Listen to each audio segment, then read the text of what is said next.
How's it going? I'm Andrew with Investors Hub and very excited to have Ted Ohashi back on the show for a TED Tuesday. And it's actually a TED Tuesday this time instead of TED some other day. I got our schedules aligned. And yeah, we're going to be talking about the cannabis industry like we normally do.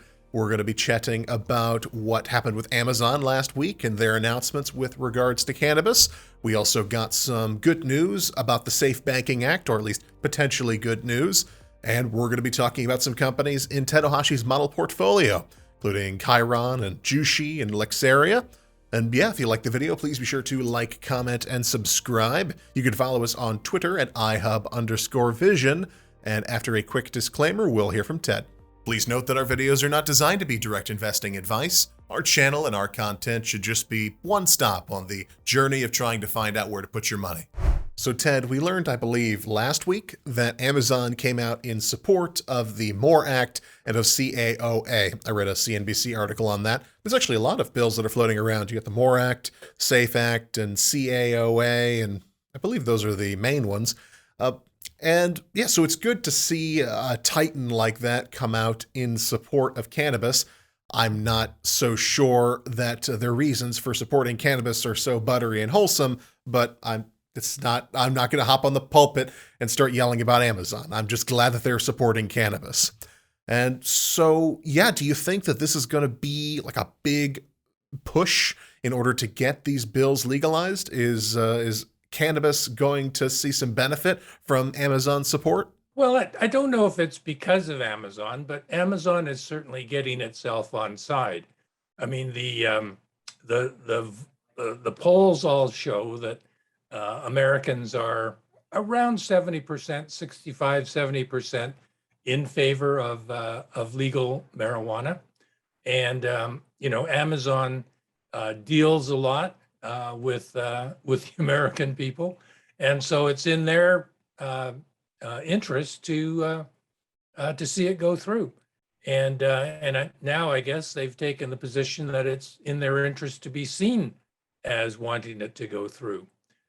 In terms of the safe banking bill itself, it has been appended now to the Defense Act, and I'm told that the Defense Act is a must-pass bill, and so I think there's a chance it'll go through. It has to go through a process in the Senate that can remove the safe banking language.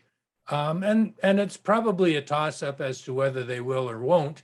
And if it wasn't for our good friend, Mr. Schumer, it would probably go through. In fact, if it wasn't for Mr. Schumer, it would have probably gone through on a standalone basis. So I think there's a chance now that it will go through. It may not be much more than 50-50, but at least it's in progress. And I think what we're seeing here is that the House of Representatives is not sitting still. So they're putting pressure on the Senate to pass these bills. I mean, this is the fifth time they've passed the Safe Banking Act. The Judiciary Committee apparently is looking at the MORE Act tomorrow, I guess. And if that gets a favorable result, then the House will push that on forward to the Senate again. And so it's getting harder and harder for Schumer to kind of block the gate, but I wouldn't put it past them. So I think it's just about a 50-50 right now. Yeah, the amount of political maneuvering that's required to get these acts through the system is pretty extraordinary. But I remain hopeful too, because if there's any act that can make it through the system, it would be the Safe Banking Act. Because, well, not only because it's been attached to the defense spending bill, but also because if they pass the Safe Banking Act, it allows Chuck Schumer's CAOA to still be the hero for the people. Right. So the Yeah. Safe Banking Act addresses things on the finance side, and while that's very exciting for the cannabis industry, for the people that have been wronged by our policy on cannabis, it doesn't really address that. So CAOA lets Chuck Schumer be the hero in that regard. So hopefully, this will allow SAFE to go through first. So if the Safe Banking Act goes through, what's next? What do you do next? Well, I mean, I think the cannabis markets will explode. I mean, I think it'll sort of be the thumb taken out of the dike, if you will, and so I would think that the U.S. cannabis operators are the ones that will benefit from that. The multi-state operators, which were doing well on their own anyway, up until about February, and then when this delay hit, I mean, some of those stocks are down 50%. And so I think those stocks will rally again. Other stocks will rally, and that will, as you say, accomplish the other big thing, which is to let Schumer kind of be the hero on the cannabis issue and take credit for it, and all of those things that people that aren't in politics don't really care about, but is life and death for those guys. So, are there any interesting developments from your model portfolio that you'd like to share?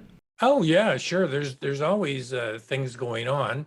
Um, I guess I'll start with Khiron, which is a Canadian dispensary company, a retailing company, and they made an acquisition a couple of months ago, um, which got them into the province of Ontario in a much bigger way.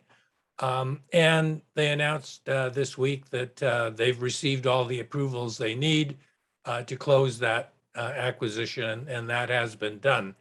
And so now well, they have been busy anyway, but now they're very busy in terms of merging the two companies and getting everything online. So that's good news for Khiron.